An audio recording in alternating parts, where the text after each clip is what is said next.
Dans une hacienda perdue au cœur des montagnes d'Antioquia, une femme vit prisonnière entre le devoir et le désir, entre la culpabilité et la liberté. Elle s'appelle Isabla Montoya, épouse d'un homme redouté, maîtresse d'une maison où même le vent semble apprendre à se taire. Mais une nuit, lorsqu'un homme à l'allure imposante frappe à sa porte, tout change. Ce qui commence par un « je t'en prie, ne rentre pas » se transforme en un destin impossible à arrêter. Une histoire d'amour interdit, de secrets cachés et de courage féminin, où seul le cœur saura qui mérite de vivre libre. Antioquia, 1892. La fin d'après-midi est lourde, la chaleur implacable. La vallée respire lentement, comme si elle transpirait elle aussi. La Hacienda Santa Esperanza grince, bois ancien, murs de pierre, parfum sucré de pain frais et de bois brûlé. Dans la cuisine, Isabla tremble. Ses mains s'affairent sur la pâte. La table est rugueuse, la farine colle à sa peau comme un secret. Son cœur bat près de sa gorge. Dehors, un vent chaud pousse contre la porte. On entend des pas dans le couloir, lents et forts, mesurant le poids d'une vie. La silhouette apparaît dans l'embrasure. Julien, grand, épaules larges, cicatrices anciennes, yeux sombres qui semblent tout voir. Isabla avale sa salive et murmure, la voix brisée. « Je t'en prie, ne rentre pas », le silence répond d'abord, puis la respiration calme et contenue de lui s'impose. Il ne franchit pas le rayon de lumière. Il reste là, moitié ombre, moitié soleil, comme si le monde l'avait partagé en deux. Le temps semble suspendu. On entend un cheval frapper le sol au loin. Le tic-tac du vieux mur fait mal aux oreilles. Don Esteban Riva, le maître, est en voyage. Medellín, affaires, menaces répétées. Son absence pèse presque autant que sa présence. Isabla presse la pâte, tente de se concentrer sur le geste, mais sa peau se souvient du dernier cri du maître, des larmes silencieuses d'une servante, de la solitude du soir. Dans cette maison, la peur est un parfum coûteux, invisible mais persistant. Julien baisse les yeux. « Je venais juste réparer la fenêtre, le vent a cédé le cadre, rien de plus, madame. » Le mot « madame » a à la fois douceur et tranchant. Isabla hoche la tête sans le regarder. La fenêtre tremble encore sous le vent. La porte s'ouvre d'un pouce. Elle répète presque sans voix. « Je t'en prie, ne rentre pas », il recule d'un pas, ferme sa position. Muraille immobile, mais sa présence emplit la cuisine. Le feu de la cuisinière monte et descend, semblable à sa respiration. Isabla se souvient de sa mère priant pour un mariage heureux, de sa signature sur le papier, de sa première nuit de silence. Épouse sans voix, dame sans destinée. La hacienda lui appartient dans les portraits, mais pas dans la vie. Dans la vie, elle obéit, se tait, prépare le pain pour les autres. Julien tient le cadre. Ses mains grandes, les articulations tendues, la peau plus claire sous la force exercée. La peur d'Isabla se transforme. Elle devient tristesse, colère, quelque chose qu'elle n'ose nommer. Le couvreur frappe une tuile dans la cour. Les poules s'enfuient. Le ciel s'enflamme d'orange et de rouge. La lumière tombe sur le visage d'Isabla et révèle ses larmes. Elle respire profondément, incapable de dire « pars » ou « reste ». Il parle doucement. « Je peux réparer de l'extérieur, je n'ai pas besoin d'entrer ». Chaque mot est choisi avec soin. Ne pas envahir, ne pas briser, ne pas salir. Elle acquiesce, revient à la pâte, la plie, l'étreint avec ses bras, comme pour s'y cacher. Le pain est refuge, maison, seul jugement silencieux. Les pas de Julien s'éloignent, le poids se retire du seuil. La cuisine reste un instant sans menace, mais l'absence rappelle sa présence. Isabla ferme les yeux, écoute le bois, la vallée, son cœur. Et presque sans réfléchir, elle murmure vers le patio, vers lui, « Pardonne-moi ». La nuit tombe sans permission, la chaleur se transforme en vent tiède. La bougie lutte pour rester allumée. Un courant d'air fait bouger sa robe. Elle frissonne, non pas de froid, mais de vie. Elle s'approche de la porte, observe Julien réparant la fenêtre. Chaque coup de marteau est un message. Patience, dignité, persévérance. Isabla retourne à la table, trace une petite croix sur la pâte. Ce n'est pas un rituel, c'est du courage. Un messager arrive de Medellín, apportant lettres et nouvelles. Le cadre ne cède plus, Julien a terminé. Il s'incline et part, laissant la cuisine avec le battement de la cuisinière et la promesse du pain à venir. La vie reprend à Santa Esperanza. Les sons du matin, les chevaux, les rires des travailleurs, chaque geste mesuré de Julian montre respect et humanité. Isabla observe, une larme coule. Ce même homme, surnommé « la bête », montre plus de cœur que toute la maison réunie. Et pour la première fois, Isabla ressent honte de son silence. Au fil des jours, les gestes simples, le travail, les regards, laissent naître un sentiment qu'elle n'ose nommer. Les cicatrices sur le dos de Julian, les sons de la vie sans le maître, le vent, les odeurs de café et de bois, tout révèle que, parfois, les regards peuvent sauver, même s'ils ne se croisent jamais vraiment. Il était immobile. Les rideaux ne bougeaient pas. Il prit un livre pour se distraire, mais les lettres se dissolvaient devant ses yeux. Le silence lui faisait mal. Soudain, il entendit un craquement dans la cour. Il s'approcha de la fenêtre. C'était Julian, réparant la roue du char à la lumière de la lune. L'éclat argenté se posait sur sa peau, le son du métal, le froissement de ses mains, sa respiration ferme. Tout formait une mélodie familière. Il voulut s'éloigner, mais ne le fit pas. Il serra le crucifix entre ses doigts et murmura « Quel péché est-ce, Seigneur ? Ce n'est pas du désir, c'est une fin de liberté. » Tout à coup, une bourrasque éteignit la bougie. L'obscurité l'enveloppa. Dans le miroir, son visage se devinait à peine, et pour un instant, elle crut voir deux figures. La femme obéissante que tous connaissaient et celle qui voulait descendre les escaliers et marcher vers l'écurie. Elle ne bougea pas, restant figée, tremblante. Le lendemain, elle descendit dans la salle à manger plus tôt que d'habitude. Les travailleurs étaient déjà dans les champs. Seule Rosora servait le café. « Le maître a écrit depuis Médelne, » dit la servante d'une voix basse, « il revient demain. » La tasse glissa des mains d'Isabla et le café se répandit sur la table. « Demain » répéta-t-elle, sans souffle. « Oui, madame, il reviendra avec deux nouveaux hommes. » Elle s'essuya les mains avec un mouchoir, sentant son cœur se briser sous une peur ancienne. Le retour du maître signifiait la fin de la tranquillité et le retour de l'enfer. Elle passa le reste de la journée à errer dans les couloirs. Dans la galerie, le son d'un violon provenait d'eux. L'écurie. C'était Julian, assis sur une pierre, les yeux fermés. Personne ne savait qu'il savait jouer. La mélodie était triste et pure, comme une confession. Isabla s'arrêta pour l'écouter. Le vent portait la musique sur sa peau. Chaque note était une caresse qu'elle ne pouvait accepter. Lorsque la musique s'arrêta, Julian leva la tête et la vit. Ils ne bougèrent pas, se contentant de se regarder.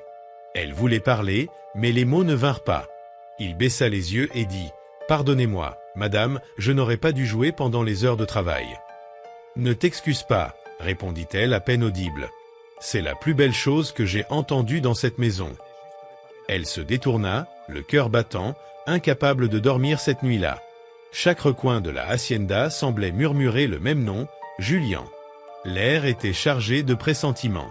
Le retour du maître approchait, et au fond de son âme, Isabla savait que rien ne serait plus jamais pareil. Avant de fermer les yeux, elle se promit de ne plus regarder le serviteur, mais son cœur avait déjà trop regardé. Le jour du retour de Don Esteban se leva dans un silence étrange, lourd, comme si toute la hacienda retenait son souffle. Le ciel d'Antioquia était gris et une brume basse recouvrait les champs, comme un avertissement. Les poules ne caquetaient pas, les chiens n'aboyaient pas, même les arbres semblaient immobiles. À la hacienda Santa Esperanza, l'air lui-même savait qu'un mal approchait. Isabla Montoya se réveilla avant l'aube, non par anxiété, mais par peur. La peur avait une odeur particulière, mélange de cuir, de tabac et de sueur ancienne. C'était le même parfum qui imprégnait les murs à chaque passage de Don Esteban Riva. Une semaine avait suffi à faire renaître un sentiment de liberté, et maintenant tout s'écroulait à nouveau. La servante Rosora préparait le café en silence. « Aujourd'hui, le maître revient, » dit-elle sans la regarder. « Je sais, » répondit Isabla d'une voix éteinte. « Il amènera de nouvelles personnes, des hommes du port. » Isabla acquiesça, consciente de ce que cela signifiait, violence et contrôle. Don Esteban ne revenait jamais sans rappeler qui commandait. À l'écurie, Julian s'occupait des chevaux. Ses mains, sûres et précises, bougeaient avec amour et maîtrise. Soudain, il entendit des pas légers sur le gravier.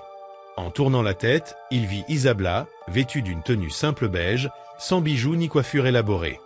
Une femme de chair et d'âme, et non de porcelaine. Je viens vérifier si tout est prêt pour l'arrivée du maître, dit-elle, feignant la froideur. Tout est prêt, madame, répondit-il avec son respect habituel, mais sa voix portait quelque chose de plus, une force contenue, une tension presque interdite. Un cheval hennit, rompant le silence. Elle recula, trébucha sur un seau d'eau et se mouilla. Julian réagit immédiatement, tendit la main et effleura la sienne. Ce contact infime fit battre leur cœur à l'unisson. Isabla retira sa main comme si elle avait été brûlée. Il recula, baissa les yeux. « Pardonnez-moi, madame. Ce n'est pas votre faute, » murmura-t-elle en se tournant vers la porte. Le vent claqua et la porte de l'écurie se referma, les laissant seuls, prisonniers d'un silence humain et chargé. Julian s'approcha de la fenêtre pour l'ouvrir, mais le verrou résistait. L'air était lourd, ils partageaient la même peur, la même proximité. « Avez-vous peur du maître » demanda-t-il sans la regarder. Elle ne répondit pas. Le son de sa respiration fut sa seule réponse. Tous ont peur de lui, mais vous semblez craindre davantage le silence que lui. Isabla leva les yeux. Pour la première fois, elle ne détourna pas le regard. Pour la première fois, elle le vit non pas comme un serviteur, mais comme un homme, fort, marqué, mais digne. Un tonnerre lointain brisa le silence et la pluie commença à tomber sur le toit. « Ne parle plus, » murmura-t-elle. « Nous sommes déjà perdus, madame, » répondit-il gravement. « Depuis le jour où vous m'avez regardé la première fois. » Le feu du foyer crépitait derrière eux, projetant des éclats orange sur les murs. La pluie recouvrait tout le reste. Isabla chercha à ouvrir la porte, mais le sol boueux la bloquait. « Je t'en prie, ne t'approche pas, » chuchota-t-elle. Julian resta immobile, observant avec douleur mais sans désir. Elle respira profondément, les yeux humides. « Pourquoi ne détestes-tu pas ceux qui t'ont fait cela ?» demanda-t-elle. « Si je commençais à haïr, je deviendrais comme eux, et je ne suis pas venu dans ce monde pour répéter leur mal, » répondit-il calmement. Un éclair illumina l'écurie. Pour un instant, leurs visages furent baignés de lumière blanche, et dans cette lumière, deux mondes se reconnurent. Elle détourna le regard. « Pars, s'il te plaît. » Il hocha la tête, ouvrit la porte et sortit sous la pluie. Isabla resta debout, sentant l'eau froide sur sa peau, consciente que quelque chose en elle avait changé pour toujours. Le retour de Don Esteban Riva se fit entendre le matin suivant, avec le bruit des chevaux et des ordres criés avant même que le portail principal ne s'ouvre. Depuis sa fenêtre, Isabla observait le carrosse avancer dans la boue, le cœur serré, consciente que la courte paix était terminée. Don Esteban descendit du carrosse, chapeau sombre, bottes sales, regard de maître. Il était accompagné de deux hommes armés. « Isabla » cria-t-il. Elle descendit lentement, les mains froides. « J'étais occupée avec la maison » répondit-elle calmement. « Et avec mes serviteurs, je suppose » répliqua-t-il en regardant l'écurie. Plus tard dans l'après-midi, alors que les ouvriers déchargeaient les marchandises, Rosora courut vers Isabla, pâle. « Madame, il faut que vous voyiez ceci. » Elles se dirigèrent vers le couloir le plus sombre de la maison. Le bureau sentait le papier ancien, l'alcool et la colère. Rosora montra un meuble en bois sculpté. Derrière le tiroir, une boîte contenait des documents liés par un ruban rouge. Isabla les prit, les mains tremblantes. Le premier était un document ancien, scellé de cire. Elle lut à voix basse. Par ordre du gouverneur du district d'Antioquia, la liberté absolue est accordée au travailleur Julian Herrera, faussement accusé d'insubordination et vendu sans motif. La date remontait à 5 ans. Isabla sentit son cœur. Il s'arrêta. Le papier ne mentait pas, Julian n'était pas esclave. Il ne l'avait jamais été. Il avait été libre. Mais Don Esteban, utilisant son pouvoir et son argent, avait falsifié des documents pour le maintenir comme propriété. Rosora la regarda horrifiée. « Que comptez-vous faire, madame ?» Isabla resta silencieuse. Ses doigts se refermèrent sur le document comme s'ils tenaient toute une vie entre leurs mains. « Cela ne peut pas rester ici. » Cette nuit-là, quand la maison dormait, Isabla descendit avec une bougie et entra dans le bureau. L'horloge indiquait 23 heures. Le vent soufflait dans les couloirs, agitant les rideaux. Elle plaça le document dans le missel qu'elle utilisait pour ses prières et le cacha dans l'oratoire familial, derrière l'image de la Vierge. Le bruit de la porte qui se refermait la fit se retourner. C'était Julian, trempé par la pluie, respirant avec effort. « On m'a envoyé chercher des outils, madame, dit-il à voix basse, mais j'ai vu la lumière allumée. »« Tu ne devrais pas être ici, murmura-t-elle. » Il acquiesça. Leurs regards se croisèrent, chargés de quelque chose qu'ils ne pouvaient plus nier. Isabla serra la bougie entre ses doigts. « Julian, dit-elle, la voix brisée, tu es libre. » Il fronça les sourcils, confus. « Je ne comprends pas. J'ai trouvé les papiers. Le maître t'a volé ta liberté. » Les mots frappèrent comme des lames. Pendant un instant, Julian ne respira plus. Puis il fit un pas en arrière, comme si la nouvelle était trop lourde à porter. « Libre !» répéta-t-il avec un rire amer. « Personne n'est libre sur cette terre, madame. Ni vous ni moi. Ne dis pas cela. Il y a des preuves. Il y a un sceau officiel. » Il la regarda avec tristesse. « Tu crois qu'un papier va briser les chaînes qu'un maître a imposées avec la peur et la violence ?» Elle leva les yeux, déterminée. « Alors je les briserai moi-même. » La flamme de la bougie vacilla, le vent fit trembler les vitres. Isabla s'approcha, tenant le document. « Ce papier est ta vérité, et la mienne aussi. » Il l'observa en silence, et quelque chose dans son regard s'adoucit. Pour la première fois, il n'y avait plus de distance entre eux, ni classe, ni nom, ni péché. Elle tendit la main. « Promets-moi de ne rien faire jusqu'à ce que j'en parle avec lui. Cela pourrait te coûter la vie. » « Je m'en fiche maintenant. » Ses yeux brillaient. « Je suis fatigué d'obéir. » Un tonnerre secoua la maison. Le bruit des sabots résonna à nouveau dehors. Don Esteban, ivre, revenait du village. Isabla rangea rapidement le papier dans l'oratoire et éteignit la bougie. Julian recula dans l'ombre, se cachant. Depuis le couloir, la voix du maître retentit. « Qui est là ?» Elle inspira profondément et répondit fermement « C'est moi, Esteban. Je priais pour toi. » La porte se referma violemment. Le silence régna à nouveau. Isabla posa son front contre le bois et laissa échapper un souffle. Elle savait que le secret qu'elle gardait pouvait non seulement sauver un homme, mais aussi les mettre tous en danger. Cette nuit-là, elle ne dormit pas. Elle écouta la pluie jusqu'à l'aube, le cœur partagé entre la peur et l'espoir. L'aube apporta le chant des coqs et une promesse, la vérité s'était réveillée. Le soleil du lendemain se leva sans joie. À l'horizon, les champs d'Antioquia s'étendaient humides, couverts d'une brume au parfum d'herbes mouillées et de ressentiment. La Hacienda Santa Esperanza respirait un silence lourd. Seul le pas des travailleurs, le meuglement d'une vache et le craquement des bottes de Don Esteban sur le sol pavé se faisaient entendre. Il était de retour sur son territoire, et même l'air semblait le craindre. Sa présence emplissait les couloirs comme une ombre dotée d'une voix. Son regard scrutait chaque recoin, cherchant quelque chose ou quelqu'un qui ne correspondait pas. Isabla l'observait depuis le salon, le cœur serré. Elle avait caché le document de Julian dans l'oratoire sous l'image de la Vierge, mais la peur ne se cache pas si facilement. Elle savait que si Don Esteban le découvrait, aucun pardon ne serait possible. « Où est Julian ?»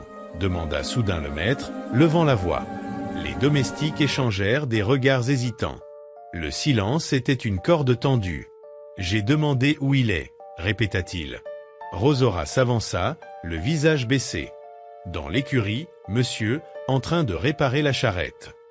Don Esteban hocha lentement la tête. « Très bien. » Son ton était calme, mais le danger se cachait derrière chaque mot. « Je veux lui parler ce soir. Juste nous deux. » Isabla sentit un frisson glacial parcourir son dos. Elle savait ce que parler avec son mari signifiait, punition, humiliation ou pire. Pour la première fois de sa vie, elle n'était pas prête à se taire.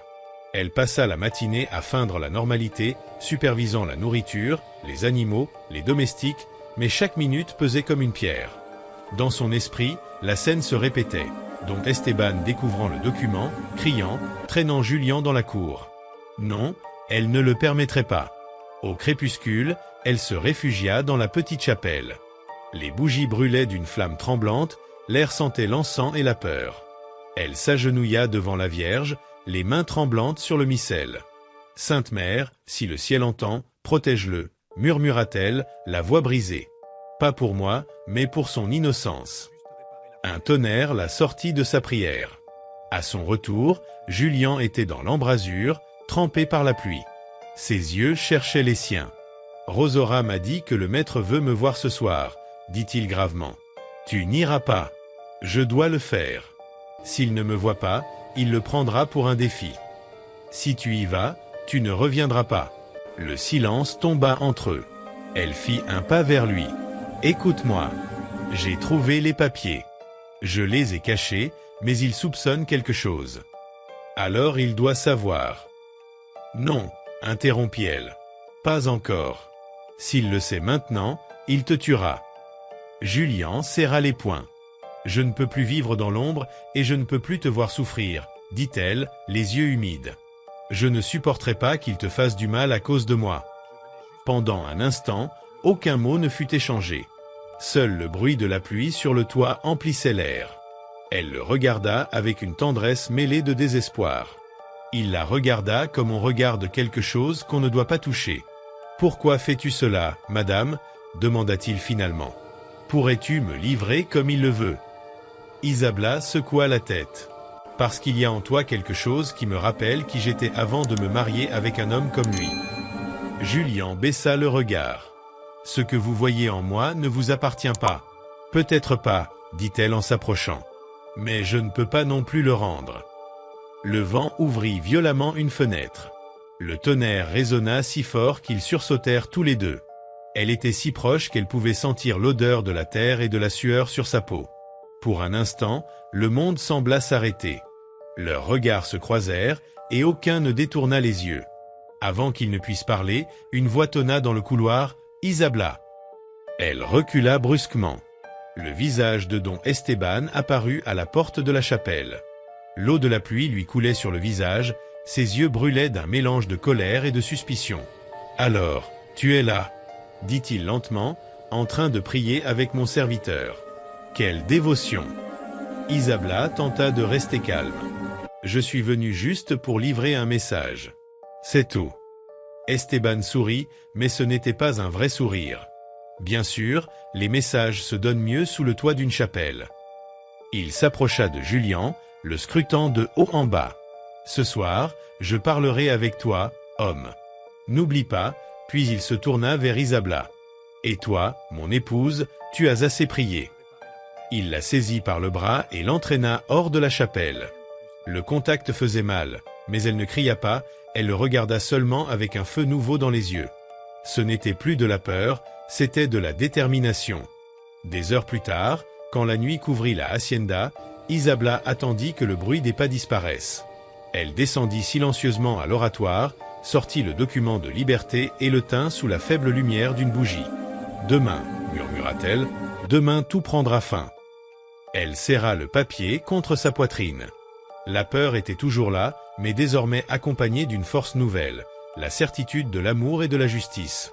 Pour la première fois, Isabla ne priait pas pour être sauvée, mais pour sauver quelqu'un d'autre. La nuit enveloppait la Hacienda Santa Esperanza comme une couverture noire. Il n'y avait pas de lune, seulement le vent sifflant entre les arbres et le craquement du vieux bois. L'air sentait la terre humide, le feu et la peur. Dans la cuisine, Isabla Montoya était seule. L'horloge indiquait 23 heures. Le feu du four crépitait encore, lançant de petites étincelles semblables à des étoiles fatiguées. Ses mains couvertes de farine pétrissaient lentement la pâte à pain. Amazé était devenu son unique refuge. Chaque mouvement était une prière silencieuse, un effort pour calmer le tremblement dans sa poitrine. Dehors, les sabots des chevaux frappaient le sol. Don Esteban Riva n'avait pas encore dormi.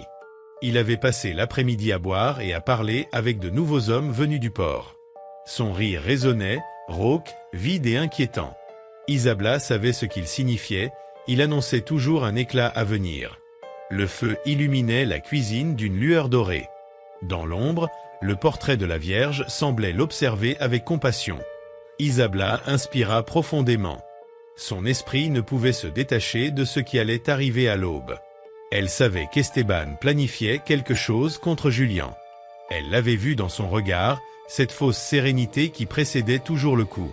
Son cœur battait fort. Elle voulait courir à l'écurie pour prévenir Julian, lui supplier de fuir, mais la raison la retenait. Si on la surprenait, ils mourraient tous les deux. Alors, elle entendit des pas lourds et décidés. Le bruit se rapprochait par le couloir. La bougie vacilla, l'air devint dense. Isabla leva les yeux vers la porte. Une ombre apparut derrière le verre dépoli. Son cœur se serra. Elle ne savait pas si c'était Julien ou son mari.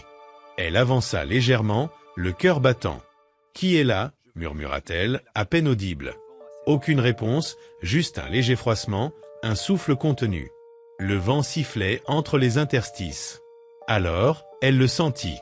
Elle ne le vit pas, mais le sentit. L'âme de quelqu'un habitué au danger peut reconnaître une présence avant même de la voir. Et elle sut. C'était lui. Julien resta immobile. Peur et soulagement se mêlaient en lui comme le feu et l'eau. Sa voix se brisa. « Je t'en prie, n'entre pas. » Le silence après ces mots fit plus mal que n'importe quel cri. De l'autre côté, Julien respira. Sa voix parvint comme un murmure grave, presque un tremblement. « Je ne viens pas rester, madame. Je voulais seulement te voir, encore une fois. » Isabla ferma les yeux. Les larmes se mêlèrent à la farine sur ses mains. « S'ils te voient ici, ils nous tueront. »« Je suis déjà mort depuis longtemps, » répondit-il. « Aujourd'hui seulement, je me rends compte que je ne veux pas mourir sans entendre ta voix une dernière fois. » Elle trembla. L'ombre projetée par le feu semblait se dédoubler. Deux Isabla coexistaient, celle qui avait peur et celle qui désirait. Décidée à ne plus rien cacher, Isabla savait ce que son mari avait prévu. Cette nuit-là, avant l'aube, elle avait entendu les pas, le bruit des hommes du port emmenant Julien Herrera hors de l'étable. Les chiens aboyaient, les chaînes résonnaient. Le châtiment serait public, le prétexte quelconque, le motif, la suspicion. Elle descendit les escaliers d'un pas ferme, chaque marche résonnant comme un tambour. L'air était chargé, les travailleurs s'écartaient à son passage, certains baissant la tête, d'autres murmurant une prière.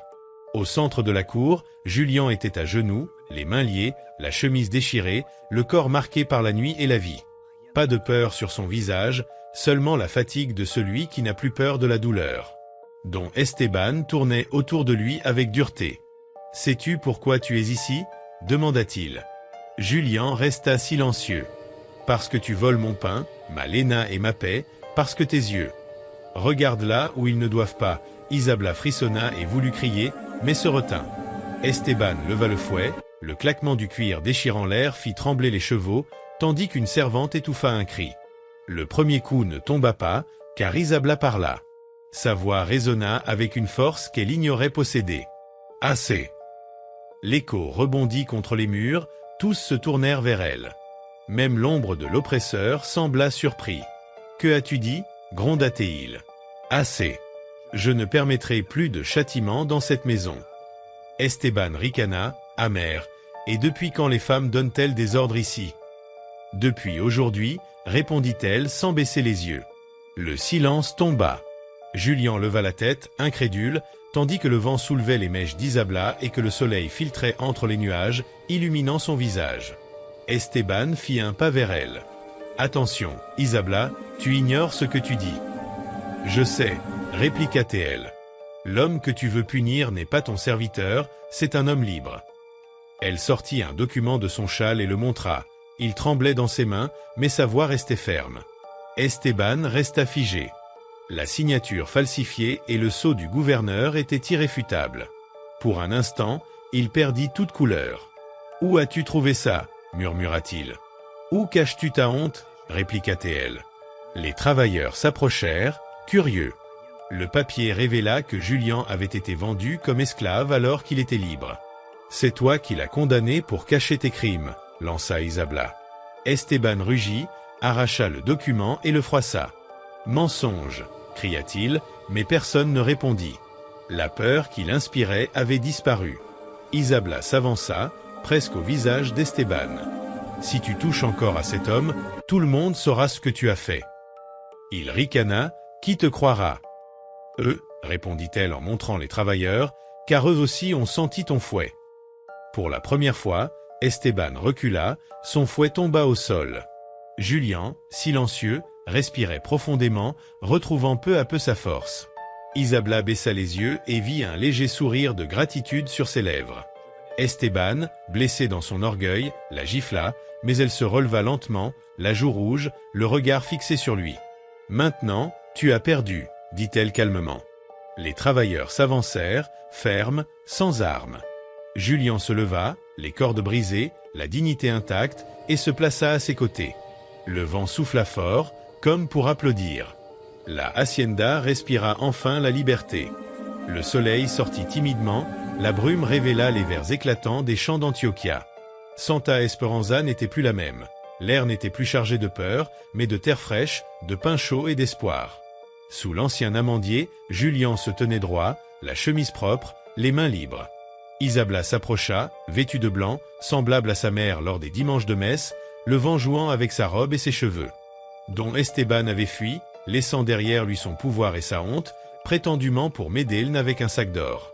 La justice arrive parfois en silence, mais elle arrive. Isabla et Julien échangèrent un regard, seuls les oiseaux et le vent accompagnaient ce moment. « Le soleil paraît plus clair aujourd'hui, n'est-ce pas ?» murmura-t-elle. « Ainsi se voit la liberté, » répondit-il. Elle respira profondément. « Je n'ai pas agi par bravoure, mais parce que je ne supportais plus l'injustice et que ton silence m'a appris plus que toutes les paroles. » Il la regarda avec respect et douleur. « Je ne sais si je mérite ta bonté. »« Plus de madame, » interrompit-elle doucement. Le vent souffla entre les arbres, comme pour écouter cette confession. Rosora arriva avec une petite boîte de bois envoyée par le juge. À l'intérieur, un document officiel validait la liberté définitive de Julien. Les travailleurs s'approchèrent, certains applaudissant, d'autres pleurant. « Aujourd'hui, une ère se termine, » murmura un vieil homme. Isabla regarda la hacienda et comprit que la liberté n'est pas toujours partir, mais parfois rester debout là où autrefois on s'agenouillait. Julien s'approcha. « Que feras-tu maintenant ?»« Je relèverai cette hacienda, non pour les riches, mais pour ceux qui n'ont jamais eu de place, » répondit-elle. Le vent soufflait entre les feuilles, la vie renaissait. Julien rangea le document, puis murmura « Je partirai, le monde est grand. »« Je sais, » dit-elle en humectant ses yeux. Avant qu'il parte, elle lui tendit un mouchoir blanc contenant un fragment de l'ancien document pour qu'il se souvienne qu'il est un homme libre. Le temps sembla suspendu. Aucun baiser, aucune promesse, seulement le respect, la gratitude et cet amour silencieux. Julien s'éloigna, le soleil l'enveloppant, tandis qu'Isabla restait, respirant pour la première fois depuis des années, et murmura « Va et vis pour nous deux ». Les travailleurs rebaptisèrent la hacienda. Ce n'était plus Santa Esperanza, mais la Casa de los Libres. Tá. Extraia o texto pra mim. Como assim algo deu errado? Querido?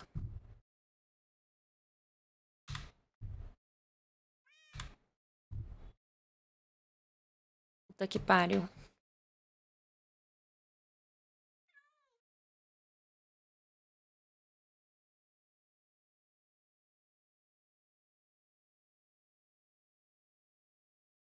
Mano, não é publi isso, mas tem uma forma muito fácil de fazer isso.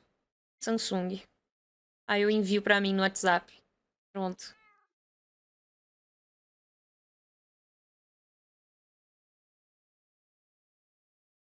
Pronto, olha que lindo. Você tira a foto, ele já... Mano, lindo isso.